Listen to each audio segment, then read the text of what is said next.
right. Good morning. I'm Dr. Brian Kaufman, and I'm here with my friends from Patient Power and the CLL Society. Yeah, want to introduce yourself? My name is Mohammed Farooqui. I'm one of the staff clinicians at the National Heart and Lung Blood Institute at the NIH. All right.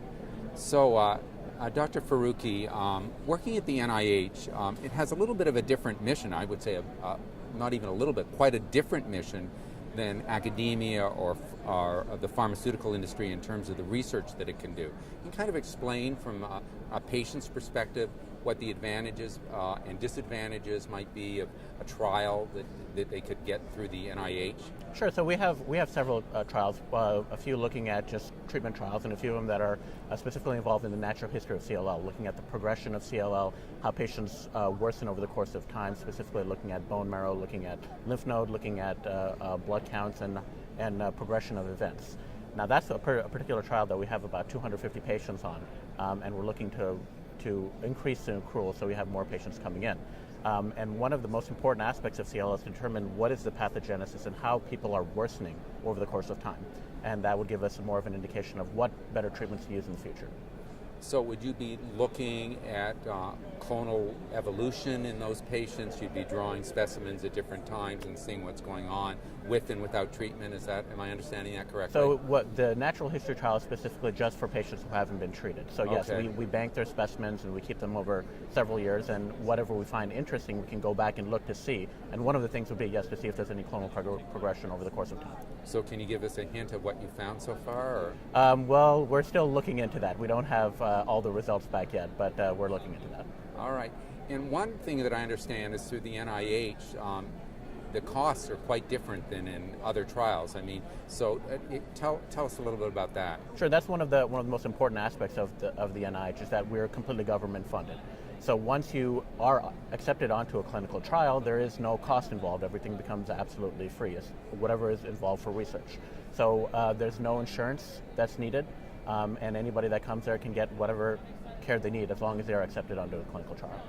All right. So let me switch topics with you here a little bit and bring us up to what we're at ASCO here 2014 in Chicago, and there's been some really exciting new research and data being presented for management of CLL with some of these new oral medications.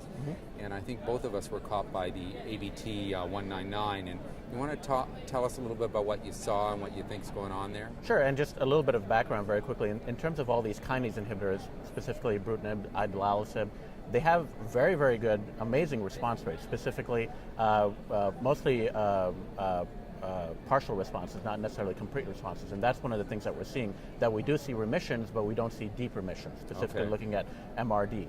So if you look at all the trials, out a year, a couple of years, it's very, very low rates of complete response, but there's high rates of partial response. But when you look at specifically ABT, this ABT-199, they have actually started to see complete responses earlier, and they are seeing MRD negative disease, which is very, very exciting. Since we're not seeing that with any of the other kinase inhibitors, at least so far. So talk to me about this, and this is an issue because I'm on ibrutinib.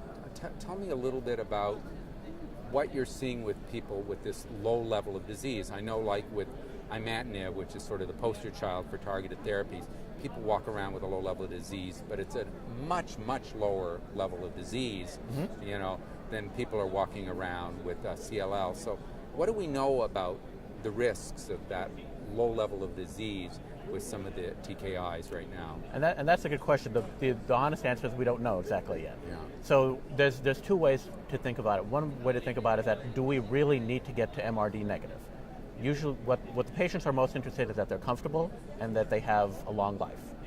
So do you necessarily need to get to MRD negative to achieve that? Could you be on low maintenance therapy for a long time?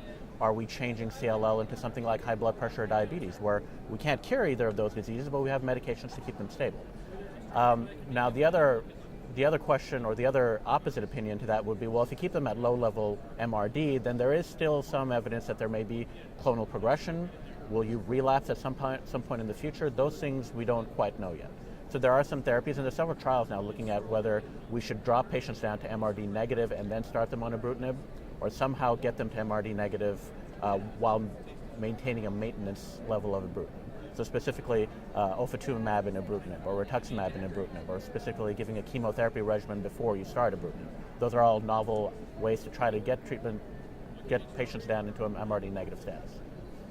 All right. So there's still a lot of questions that aren't answered in terms of the long-term therapy, and I'm also just thinking of the cost issue. Yes. Because these medications, none of them are inexpensive, so long-term. Right. So that's also one of the questions, looking at, well, if you can get a patient down to MRD negative status, do you need to continue a kinase inhibitor?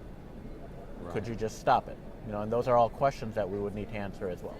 All right. In which case you would curb the cost, so instead of being on lifelong therapy, once you hit MRD negative status, you could potentially stop it. But again, we don't have enough data to say we can potentially do that yet. And from a patient's perspective, do you see trials where you have two oral targeted therapies at the same time, maybe blocking different pathways? Because I know you hematologists, oncologists like to sort of block. CLL is a smart cancer. Mm-hmm. So if you block one pathway, we've already, there's other papers here on the mechanisms of resistance with ibrutinib and stuff that yes. say, okay, it can mutate past that pathway. Yes. A couple different ways.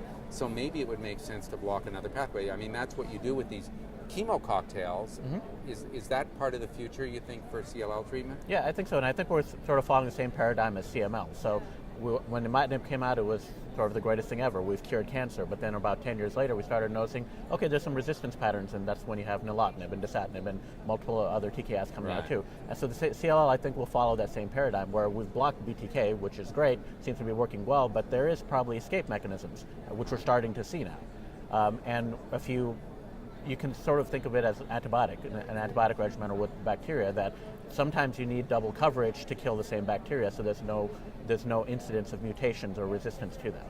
All right. And are there any trials that you know of that are going in that or being developed? Well, I think that's where everything is headed toward. Right. Specifically mantle cell lymphoma, they're looking at double kinase inhibitors, and I think CLL will progress to that too, to look at double kinase inhibitors to try block two different areas of the pathway to try to get better responses and maybe even deeper remissions. And if you could just kind of maybe loop back to the NIH and just tell us what trials you have open now and what's going on in terms of people with B-cell lymphomas or CLL that Sure. you're still recruiting for, that are still open. So first we have the natural history study, and we're still accruing patients on that. Mm-hmm. And we, like I said, we get multiple blood samples at different time points, so we can evaluate the progression of disease. We also have our ibrutinib trial, which we enrolled about 86 patients. That trial is completed now.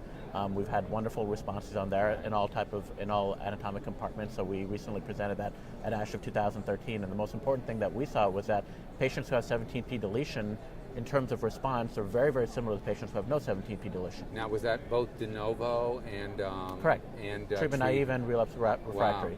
Wow. And so it seems to be that ibrutinib is somewhat independent of 17p deletion in terms of response. Wow. And so that study's kind of gone into an extension phase. So everybody knows that kinase inhibitors are working well. We just don't know how they work 6 years out, 10 years out. Right. What are the long-term side effects of those? Well, we're going to hear a little bit about that from Dr. O'Brien. And, Yes. on Tuesday. Yeah. Yes, exactly. Good. And then we also have one more trial with looking at chemoimmunotherapy, where we're looking at basically an FCR regimen, but instead of R, we're using ofatumumab. And we're seeing similar responses to FCR. But we'll see how many more patients want to get on that now that ibrutinib is approved for relapse refractory disease. So let me just push on that a little bit. Is that hard to recruit? It's been a little more difficult to recruit for that now. Yeah, because patients don't want to do chemo. Right, exactly. Right. All right. Any final thoughts or anything you want to share from ASCO this year? Or? Well, I would just have to say that ABT-199 medication it looks like it's doing very, very well. Specifically, there were these questions about the tumor lysis syndrome, right. And what exactly was going on with that. From what I've been hearing, it seems like if you can push the dose up slowly enough and you monitor the patients carefully enough, it seems like it's actually doing pretty well. So I would imagine combinations of ABT-199 with other things would actually be very, very beneficial treatment strategy for patients. All right. Well, it's nice to see you, and thanks for all you do, and your friends at the NIH, and good to see you at ASCO. Good to see you as well. Thanks.